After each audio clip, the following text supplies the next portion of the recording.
Everyone woke up one morning with a glowing number floating above their head. Some people screamed, some people laughed, others froze in place. Nobody knew where the numbers came from, but by noon, we understood the rule. The number showed how many years you had left to live. Low numbers panicked, high numbers celebrated. Strangers compared their futures in the middle of the street like it was a game. When I looked in the mirror, my heart started racing. There was no number above my head. I rubbed my eyes, looked again, and still nothing. When I stepped outside, I realized I wasn't missing it by accident. I was the only one in the entire city without a countdown. At first, people thought I was lucky. They joked that maybe I was immortal, but that didn't last. As days passed, fear replaced curiosity. People stopped standing near me.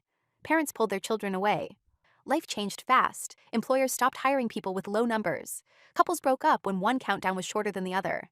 Hospitals prioritized patients with more time left. Everyone checked the numbers before making any decision. 3 days later, men in dark suits knocked on my door. They said the system had never failed before.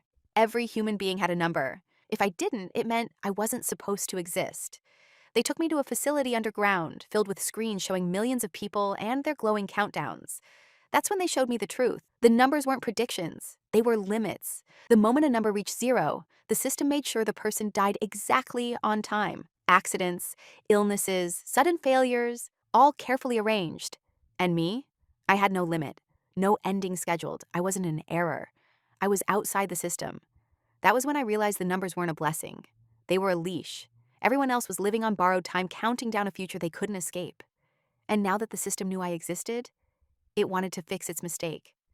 As I left the facility, alarms echoed through the halls, because the system had never faced someone it couldn't control. And now that I knew the truth, I understood something even more terrifying. The countdowns weren't meant to warn people. They were meant to keep them obedient.